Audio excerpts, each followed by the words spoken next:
The whole world and all its treasures and the sea, air, and earth were here when you were born. Begin to think of the untold and undiscovered riches all around you, waiting for the intelligence of man to bring them forth.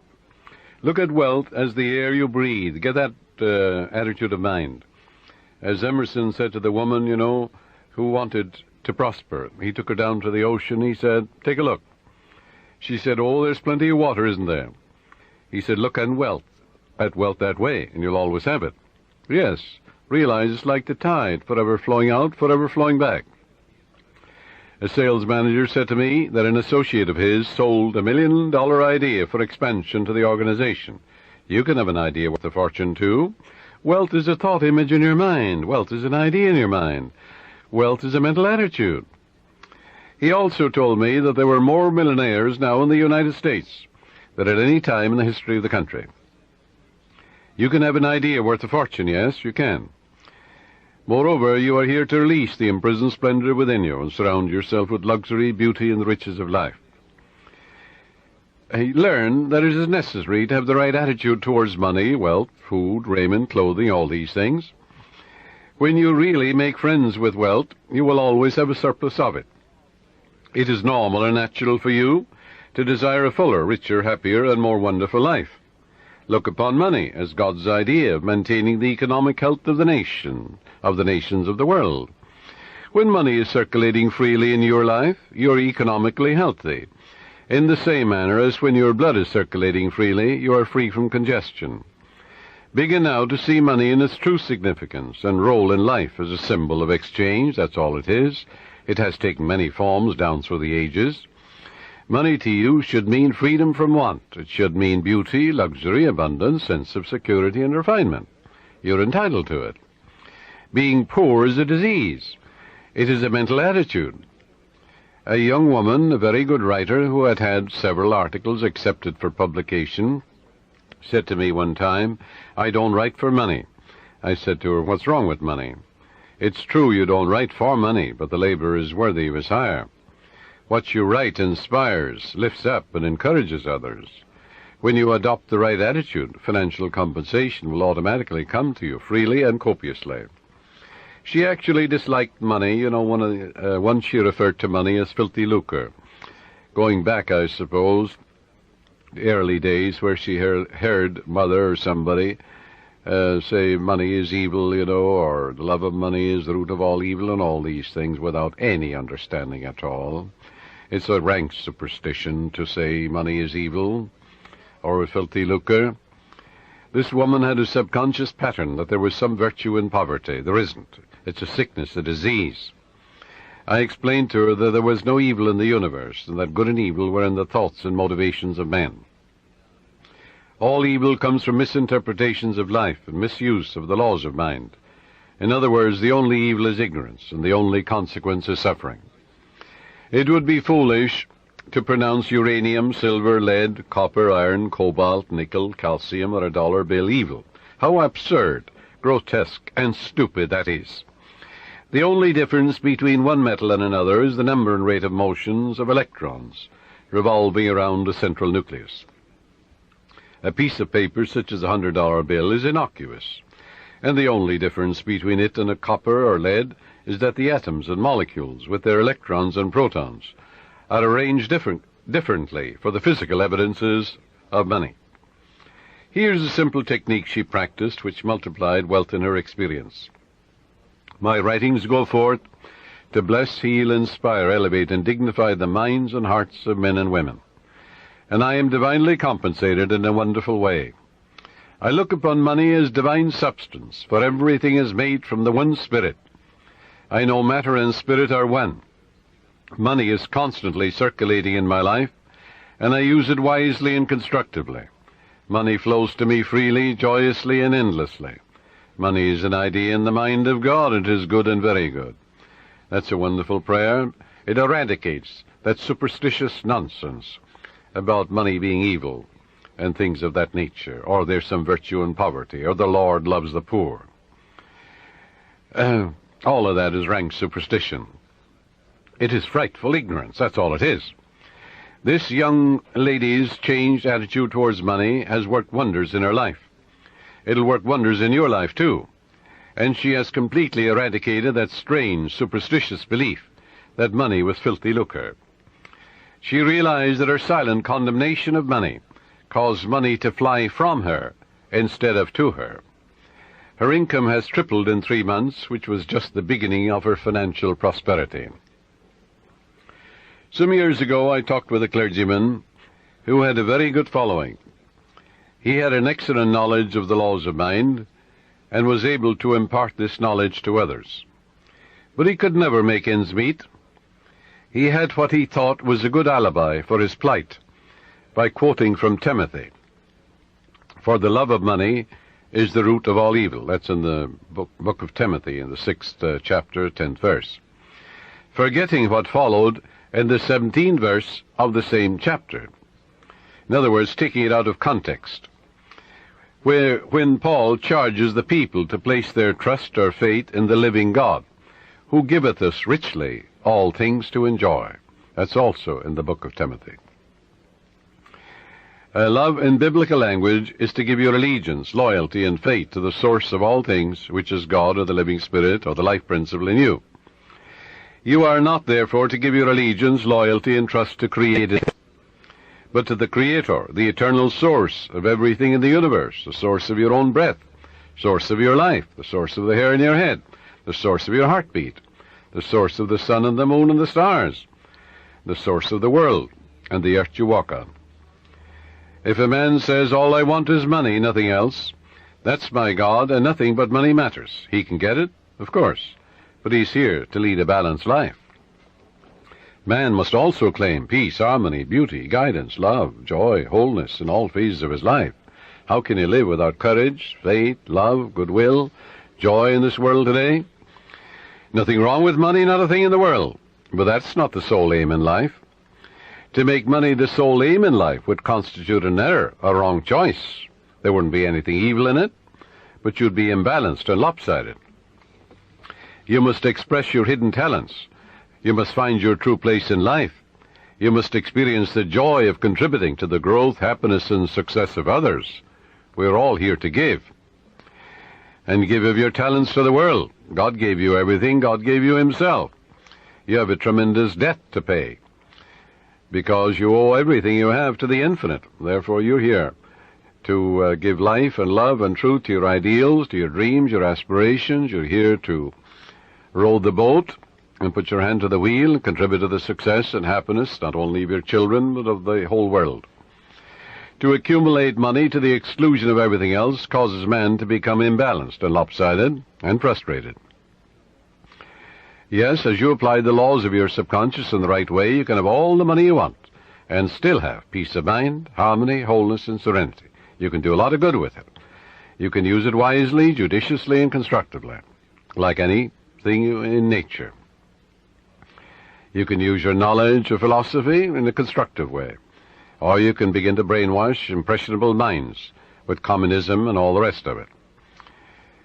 I pointed out to this minister how he was completely misinterpreting the Scripture and pronouncing pieces of paper or metals evil, when these were neutral substances, for there is nothing good or bad, but thinking makes it so. He began to see all the good he could do with more money for his wife, family, and parishioners. He changed his attitude and let go of his superstition. He began to claim boldly, regularly, and systematically, "Infinite Spirit reveals better ways for me to serve. I am inspired and illumined from on high, and I give a divine transfusion of faith and confidence in the one presence and power to all those who hear me.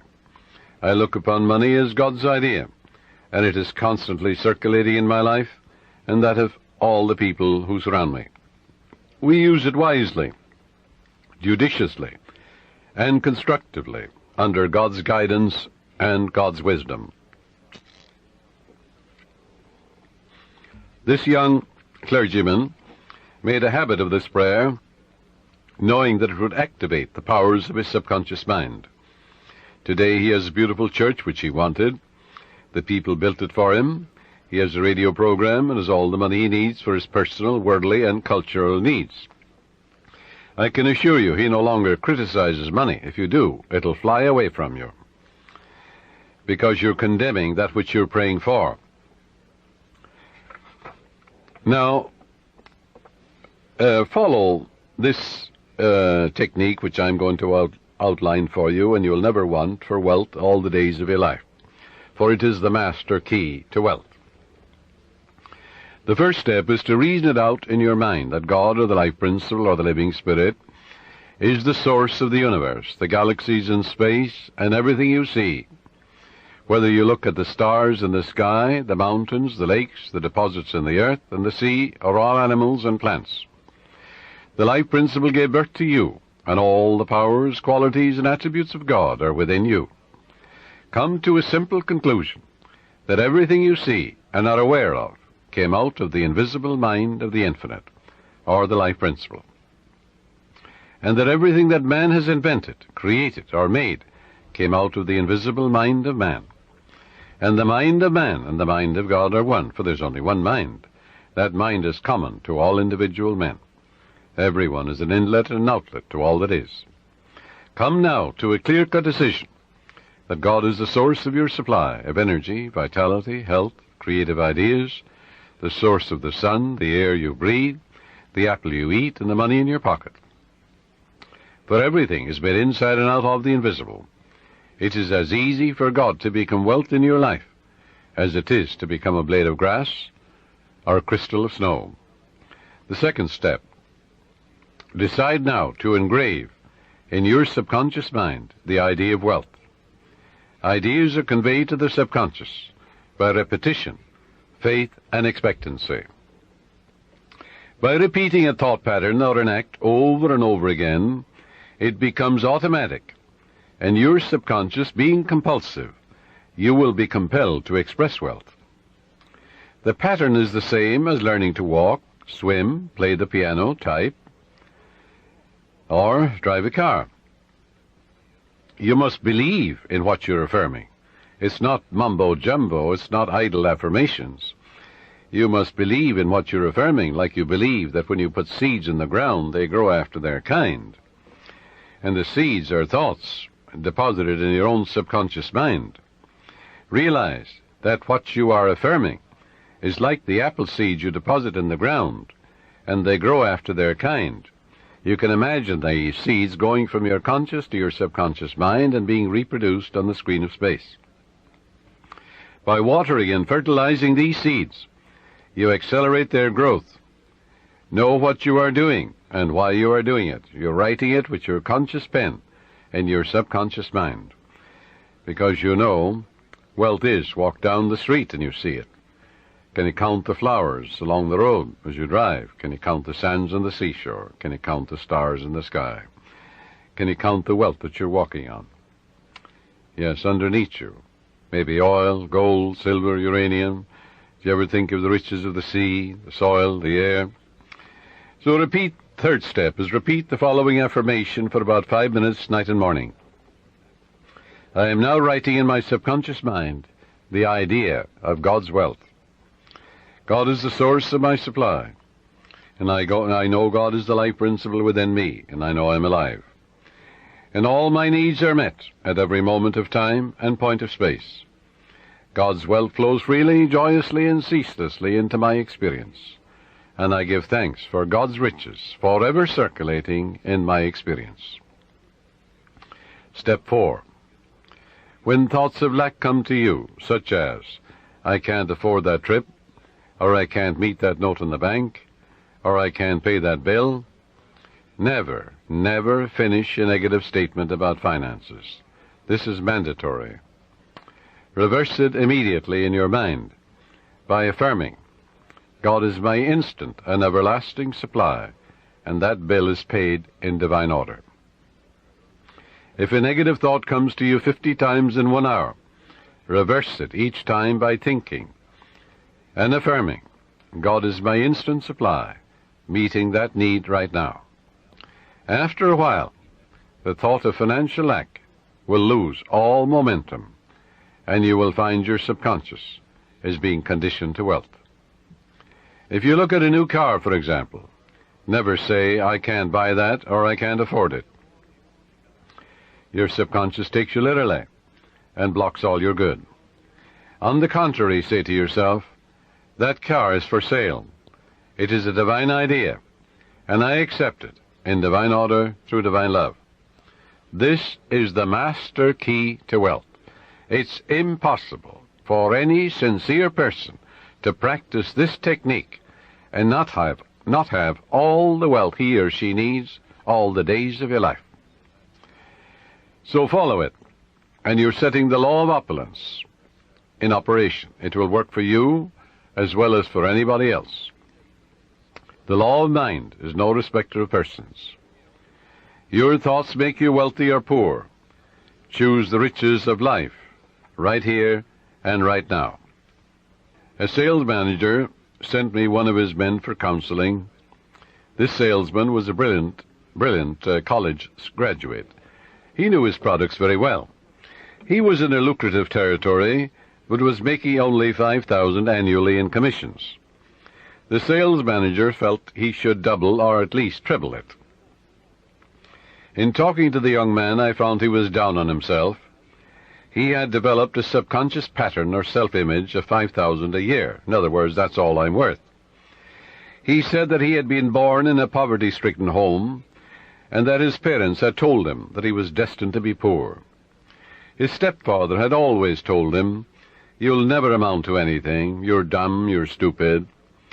These thoughts were accepted by his impressionable mind, and he was experiencing his subconscious belief in lack and limitation. I explained to him that he could change his subconscious mind by feeding it with life-giving patterns. Accordingly, I gave him a mental and spiritual formula to follow, which would transform his life.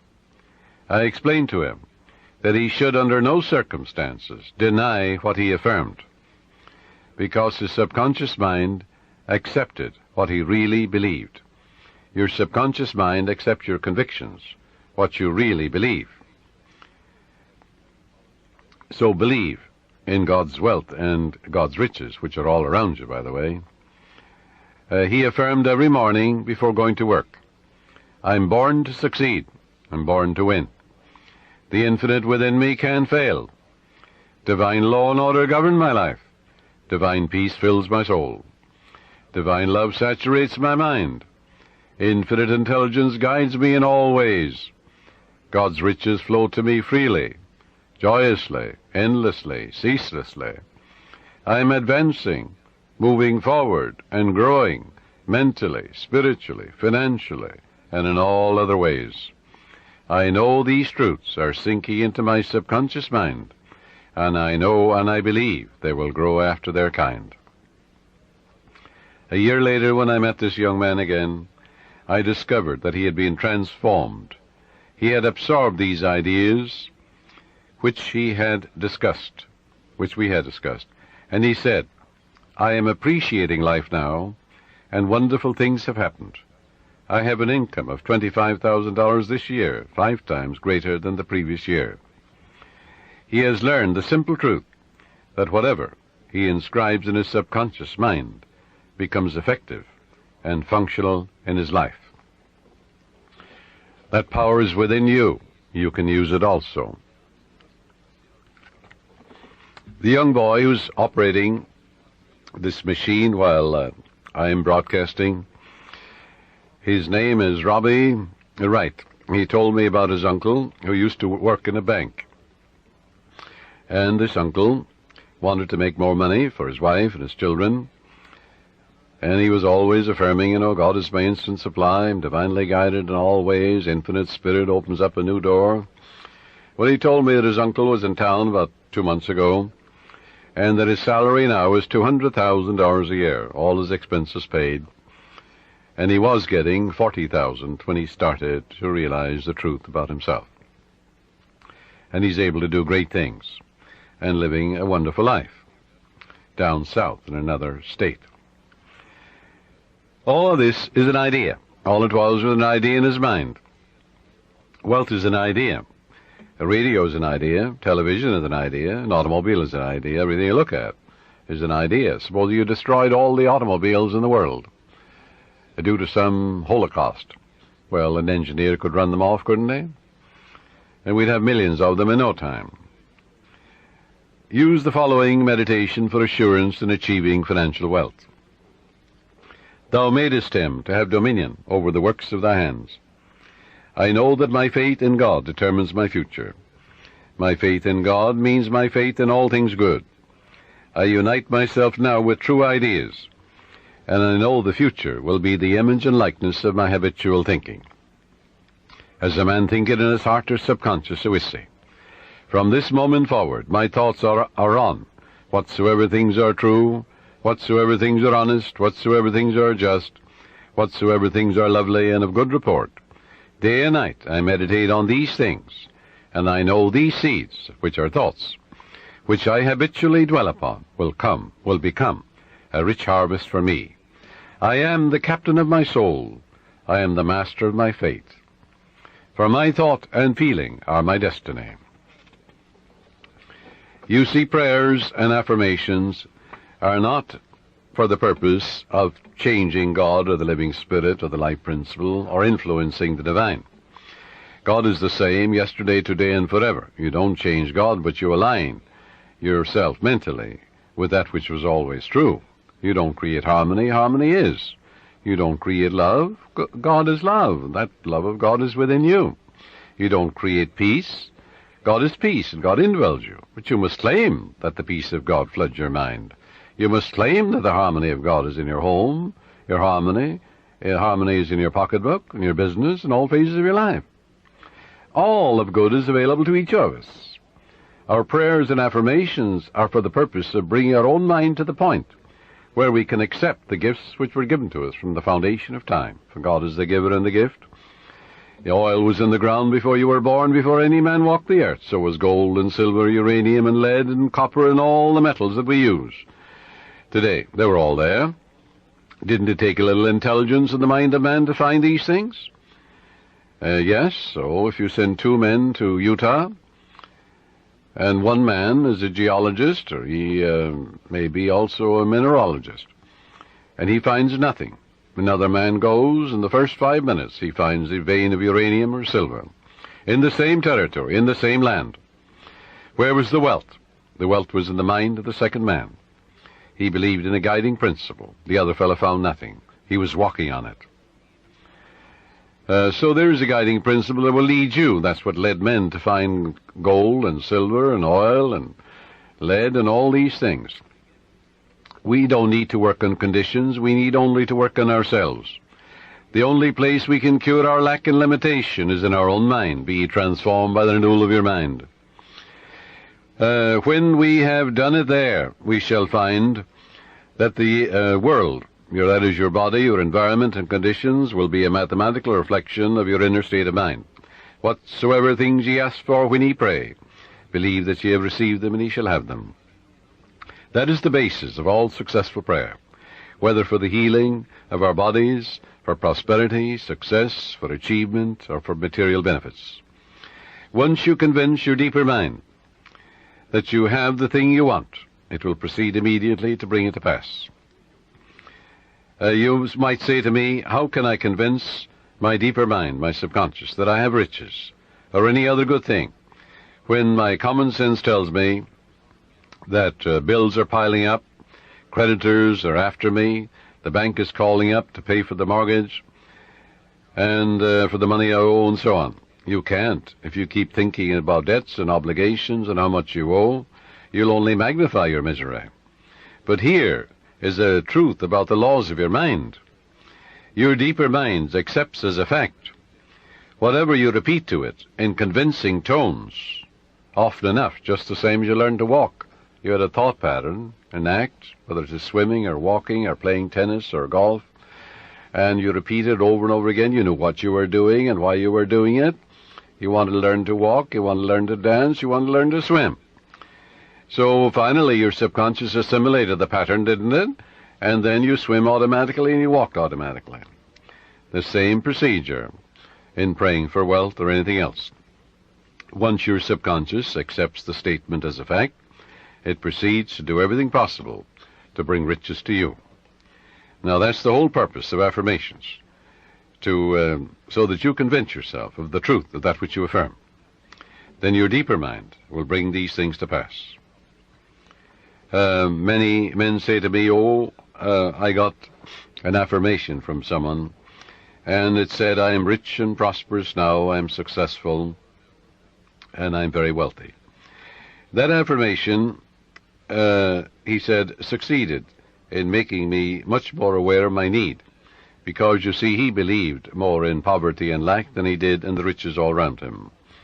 So I explained to him, I said, you must turn away from that pattern and come back, change your belief. Your subconscious accepts what you believe. I said, look around you and realize that God created you and the whole world. It's an invisible spirit within you. Everything is made inside and out of it. It started your heartbeat. It's the air you breathe, the water you drink. It's the fruit that you eat. And therefore turn away and turn within and change that and say, I recognize the eternal source of my supply. God is the source of my supply. All my needs, spiritual, mental, material, are met at every moment of time and point of space.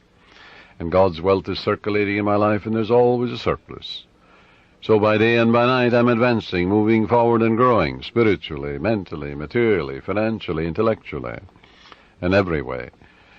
And all things be ready if the mind be so. It is done unto me as I believe. And before they call I will answer, while they're yet speaking I will hear. Oh, how I love thy law. Let it be my meditation both day and night. And the law is, I am what I contemplate. I am what I believe myself to be.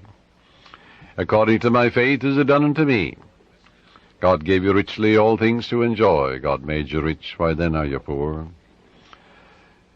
And as he began to realize the source of the infinite ocean of supply, the source of the very hair in his head, you know, the source of the power that enables him to lift a chair, the source of the grass, the source of the hay in the field, the source of the cattle in 1,000 hills.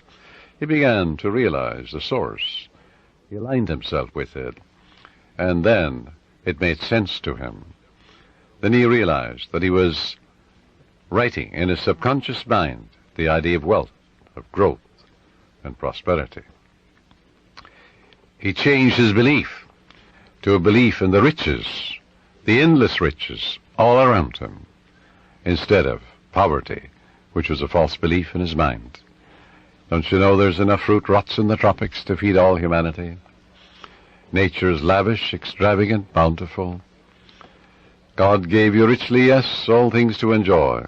These things, he said, I've said unto you, that my joy might remain in you, and your joy might be full. Heretofore you've asked for nothing, now ask that your joy might be full. And I am come that you might have life, and have it more abundantly. Heretofore you've asked for nothing, now ask that your joy might be full. But to ask, you see, in the Bible is to claim. And as Paul says, you claim it boldly, but you know what you're doing and why you're doing it. So if you have a lot of debts and obligations, a lot of bills to pay, don't worry about them. Turn to the source, which is endless. Remember the farmer, what he says to you. He says, well, I don't worry about the weeds. The grain is growing, and it will kill all the weeds. That's what the farmer tells you. Likewise, as you focus on your good, on guidance and right action, and the eternal source of your supply, whether it is mental or spiritual or financial you need, there's but one source, not two. And as you turn to it and give thanks for that endless supply, then all the weeds will be killed. Thoughts of lack and limitation will die in you, and God will multiply your good exceedingly. Joy into your life. Pray for joy by claiming it. The joy of the Lord is my strength, the Bible says. Repeat that to yourself, and after a while, you'll be amazed what will happen to your bloodstream and to the general circulation. Don't keep analyzing it or gritting your teeth about it. Just know that joy is the elan of life, the expression of life. Don't work like a horse at it. Use no willpower, no muscle power, no blood vessel power is involved in this mental and spiritual therapeutic technique.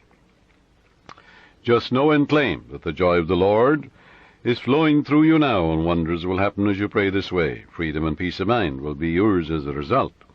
If you have peace of mind, you'll have peace in your pocketbook, in your home, in your relationship with people, for peace is the power at the heart of God. And there is a river, the streams whereof make glad the city of my God. The city of God is your mind, the people who dwell there. Well, you know very well who dwells there. Your thoughts, ideas, images, beliefs, opinions. Make sure they conform to the divine standard. A woman said to me, I was blocked financially. I had reached the point where I had not enough money for food for the children. All I had, she said, was $5. I held it in my hand and said, God will multiply this exceedingly according to his riches and glory.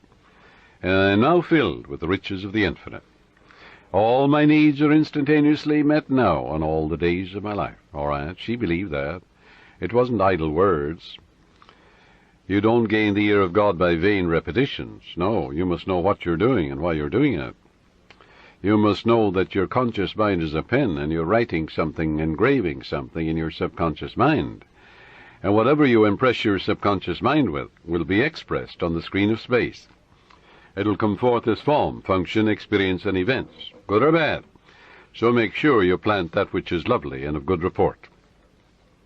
She said, I affirmed that all my needs are instantaneously met now in all the days of my life for about a half an hour, and a great sense of peace came over me. I spent the $5 freely for food. The owner of the market asked me if I wanted to work there as a cashier, since the present one had just gotten married and left. I accepted it, and shortly afterwards I married the owner, my boss, and we have experienced and are experiencing all the riches of life. This woman looked to the source. She didn't know how her prayer would be answered, because you never know the workings of the subconscious. She believed in her heart in the blessings of the infinite. Follow. To believe is to live in the state of being it. It also means to be alive to the eternal truths. Her good was magnified and multiplied exceedingly, because the subconscious always magnifies what you give attention to. There is a presence and a power within you, and you can use it, and you can stir up, as Paul says, the gift of God within you, for God is the giver and the gift, and everything has been given to you. And therefore you can tune in and claim guidance, right action, beauty, love, peace, abundance, security. You can say to yourself, well, God's ideas unfold within me, bringing me harmony, health, peace, and joy. If you're in business, you're a professional man, you're an artist, you're an inventor, just sit down quietly and say, God reveals to me new creative ideas, original, wonderful ideas, which bless humanity in countless ways. And then watch the wonderful ideas come to you. And they will come, because when you call, it answers. Remember what it says in the Bible? Call upon me, I'll answer you. I'll be with you in trouble. I'll set you on high, because you have known my name. And then the name means the nature. Well, the nature of infinite intelligence is responsiveness. Call, the response comes. Constantly affirm, feel and believe that God multiplies your good exceedingly, and you will be enriched every moment of the day, spiritually, mentally, intellectually, financially, and socially, for there's no end to the glory of man for his daily living. Watch the wonders that will happen as you impress these truths in your subconscious mind. As you listen to this tape, this cassette, let these truths sink into your subconscious, and they will, and they are. And you're engraving them. And the more often you do this, well, the quicker you will impregnate your deeper mind. You'll experience a glorious future in a financial way, in every way, too. Watch your thoughts. Never talk about economic lack and limitation. Never talk about being poor or in want. It is very foolish to talk to your neighbors or relatives about hard times, financial problems, and like matters. Count your blessings. Begin to think prosperous thoughts. Talk about the divine riches present everywhere. Realize that the feeling of wealth produces wealth. When you talk about not having enough to go around, and how little you have, and how you must cut corners and eat the cheapest meat, these thoughts are creative, and you are only impoverishing yourself. Use the money you now have freely. Release it with joy, and realize that God's wealth flows to you in avalanches of abundance. Look up to the source. As you turn to the divine presence within you, the response will come. It is written, He careth for you. You will find neighbors, strangers, associates adding to your good, and also to your supply of material things. Make it a practice to pray for divine guidance in all your ways, and believe that God, or the Supreme Intelligence, is supplying all your needs according to His riches and glory. Claim it boldly. Come boldly to the throne of grace, Paul says. And grace, when it's removed from its mystique, is simply the mathematical, orderly reflection of your habitual thinking and imagery. In other words, there's supreme intelligence that responds to your conscious thinking and imagery. Pray for divine guidance, therefore, in all your ways. As you make a habit of this attitude of mind, you will find the invisible law of opulence can and will produce visible riches for you. Recently, a doctor told me that her constant prayer was as follows: I live in the joyous expectancy of the best, and invariably the best comes to me. My favorite Bible verse, she said, with which I saturate my mind is, He giveth to all life and breath and all things. That's from the book of Acts, 17th chapter, 25th verse. She has learned that she is not dependent on people for joy, health, success, and happiness or peace of mind. She looks to the living Spirit Almighty within her for promotion, achievement, wealth, success, and happiness. Whosoever trusteth in the Lord, happy is he. That's from the book of Proverbs, 16th chapter, 20th verse. Contemplate promotion, success, achievement, illumination, and inspiration, and the Spirit of the Almighty will move on your behalf, compelling you to express fully what you meditate on. Let go now and permit the infinite riches of the Infinite One to open up new doors for you. Let wonders happen in your life. In prayer therapy, avoid struggle and strain. Don't try and force things. How could you add power to omnipotence? Can you make a seed grow? You can't. Plant it in the ground. It will grow. The oak is in the acorn. The apple is in the apple seed.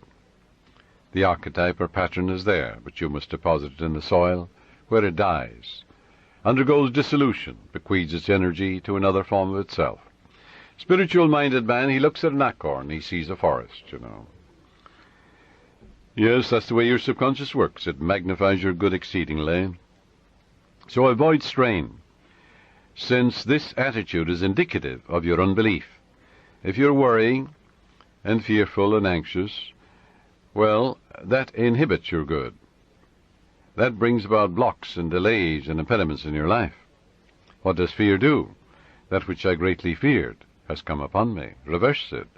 That which I greatly love comes into my experience. Love is emotional attachment. In your subconscious is all the wisdom and power necessary to solve any problem. Your conscious mind is prone to look at external conditions and tends continually to struggle and to resist.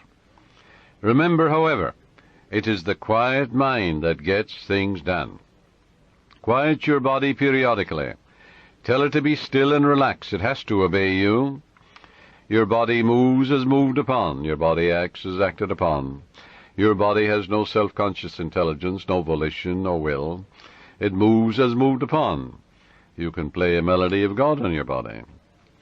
When your conscious mind is quiet and receptive, the wisdom of your subconscious rises to the surface mind, and you receive your solution. A beauty parlor operator told me that the secret of her success was that every morning prior to opening her beauty salon, she had a quiet period in which she affirms, God's peace fills my soul, and God's love saturates my whole being. God guides, prospers, and inspires me. I am illumined from on high, and His healing love flows from me to all my clients. Divine love comes in my door. Divine love goes out of my door. All those who come into my salon are blessed, healed, and inspired. The infinite healing presence saturates the whole place. This is the day the Lord hath made, and I rejoice and give thanks for the countless blessings which come to my clients and to myself. She had this prayer written out on a card and reiterates these truths every morning. At night she gives thanks for all her clients, claiming that they are guided, prospered, happy, and harmonious, and that God and His love flow through each one, filling up all the empty vessels in her life. She stated to me that following this prayer technique pattern, at the end of 3 months she had far more clients than she could handle, had to hire 3 additional operators. She had discovered the riches of effective prayer and is prospering beyond her fondest dreams. The sales manager told me that he had been fired because of excessive drinking on the job and because of being involved with one of the secretaries in the office. He was very distressed, dejected, and worried about his wife, his income, and his future. In talking with his wife later, I discovered that she was a chronic nagger and had tried unsuccessfully to dominate and control her husband. She was abnormally jealous and very possessive, and she clocked him in every evening, creating a scene if he were not home at a certain hour. He was emotionally and spiritually immature and did not handle the matter at all constructively. He deeply resented her nagging and her clocking of his arrival at home, and retaliated by drinking and becoming involved with another woman. He said to me, "I just wanted to get even with her." Both of them agreed it takes 2, to make a go of marriage. It takes 2 to prosper. If a husband and wife will agree in prosperity and success, agreement means harmony, they will prosper. They'll have all the money they need to do what they want to do when they want to do it. And when you have all the wealth you need to do what you want to do when you want to do it, you're as rich as Croesus. Both of them agreed to start a prayer process, night and morning, realizing that as they prayed for each other, there could not possibly be any bitterness, hostility, or resentment, as divine love casts out everything unlike itself. And it does. She prayed night and morning as follows: "My husband is God's man. God is guiding him to his true place. What he is seeking him. Divine love fills his soul. Divine peace fills his mind and heart. He is prospered in all his ways, spiritually, mentally, financially, socially, every way. By day and by night he is advancing, moving forward and growing, spiritually, mentally, financially, socially, intellectually, in all ways, for life itself is growth. There are harmony, peace, love, and understanding between us. It is divine right action and divine peace operating in our lives." And he prayed for his wife night and morning as follows: "My wife is God's child. She's the daughter of the infinite, a child of eternity. Divine love fills her soul, and it is written, He careth for her. Divine love, peace, harmony, and joy flow through her at all times. She's divinely guided and prospered in all her ways, for to prosper is to grow along all lines. There are harmony, peace, love, and understanding between us. I salute the divinity in her, and she salutes the divinity in me." As both of them became relaxed and peaceful about the situation, they realized that only good can come out of this situation. Soon he received a phone call from the president of the company calling him back, stating that he had heard he had had a reconciliation with his wife, and at the same time he praised him for his past achievements and accomplishments for the organization. Actually, his wife, without his knowledge, had visited the president of the company and had told him the whole story. how happy they now were, and how the other woman had vanished out of his life. She told how they were now praying together. He was impressed, and she and her husband discovered very quickly the riches of scientific prayer. For the riches of the infinite are within you. You can know if you have succeeded in prayer by the way you feel. If you remain worried or anxious, if you're wondering how, when, and where, or through what source your answer will come, you are meddling. This indicates you do not really trust the wisdom of your subconscious. Avoid nagging yourself all day long, or even from time to time. When you think of your desire, lightness of touch is important. Remind yourself that infinite intelligence has taken care of it, in divine order, far better than you can by tenseness of your conscious mind. For example, if you say, well, I need $5,000 by the 15th of next month, or the judge must make a decision for me by the 1st of the month, otherwise I lose my home, my mortgage, and so on. That's fear and anxiety and tension. What will that do? Bring blocks and delays, impediments and difficulties into your life. Always go to the source. Remember, in peace and in confidence shall be your strength. When you're anxious and tense and worried, that will not bring about prosperity or peace of mind or health or anything. Go back to the source. Come to a place of absolute rest in your mind and say to yourself, reiterate these truths. It is done unto me as I believe. Go thy way as thou hast believed, so be it done unto thee. All things be ready if the mind be so, which means all I have to do is ready my mind to receive the benediction, the guidance, the wealth, the answer, the solution, the way out.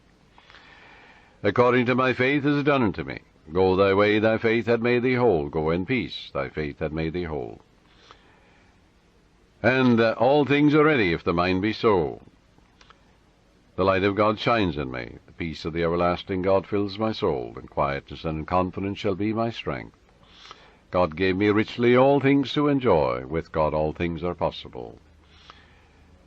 Reiterate these simple truths. Say, the Lord is my shepherd, I shall not want. He maketh me to lie down in green pastures. He leadeth me beside the still waters. He restoreth my soul.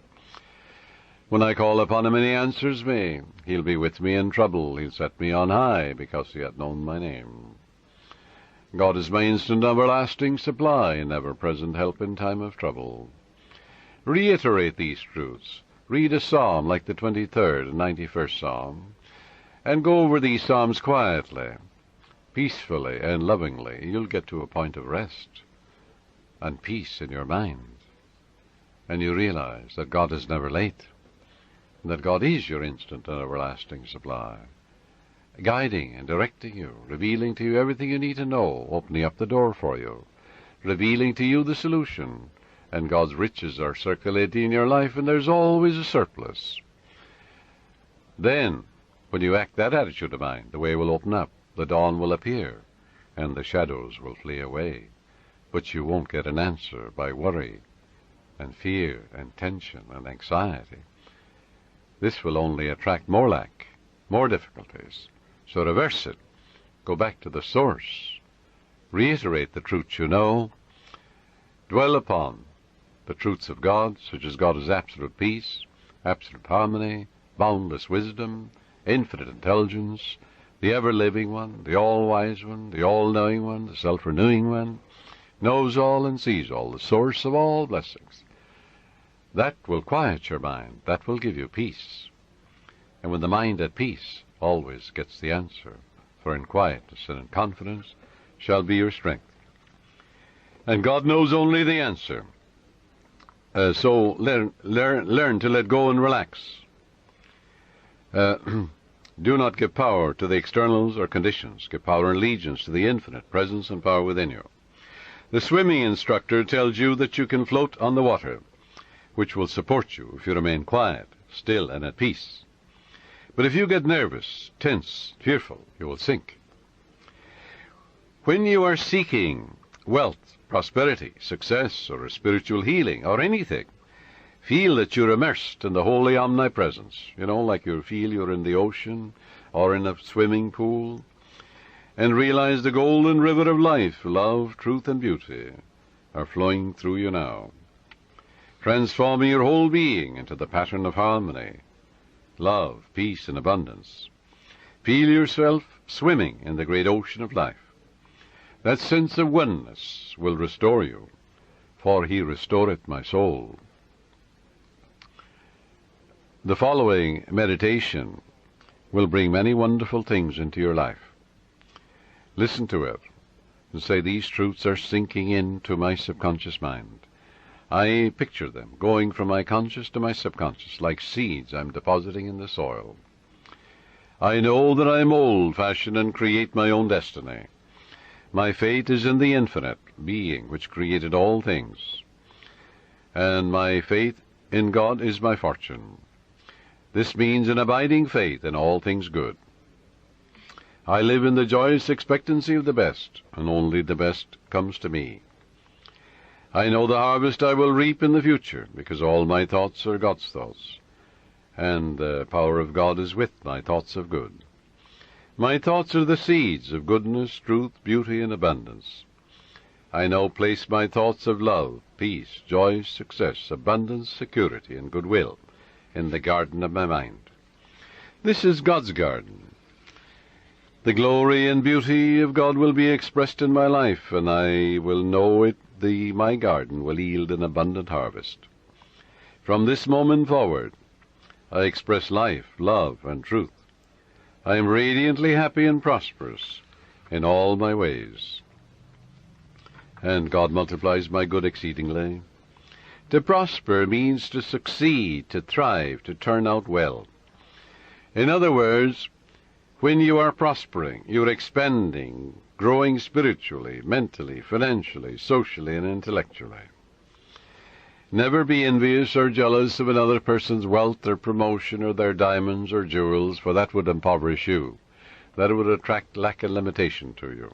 Rejoice in their success, in their prosperity, in their wealth, and wish for them greater riches, because what you wish for the other, you're wishing for yourself, for you're the only thinker. What you think about the other, you're creating in your own mind and body and experience, and also in your pocketbook. This is why you rejoice in the success and the prosperity and the millions that others have. In order to truly prosper, it is necessary that you become a channel through which the life principle flows freely, harmoniously, joyously, and lovingly. I suggest that you establish a definite method of working and thinking, that you practice it regularly and systematically every day. One young man who consulted me had experienced a poverty complex for many years, had received no answers to his prayer. He had prayed for prosperity, but the fear of poverty continuously weighed on his mind, and naturally he attracted more lack and limitation than prosperity. The subconscious mind accepts the dominant of two ideas. Change your mind from belief in poverty, but begin to believe in God's riches, which are all around you. Infinite riches. After talking with me, he began to realize that his thought image of wealth produces wealth, that every thought is creative, unless it is neutralized by a counter-thought of greater intensity. Furthermore, he realized that his thought and belief about poverty was greater than his belief in the infinite riches all around him.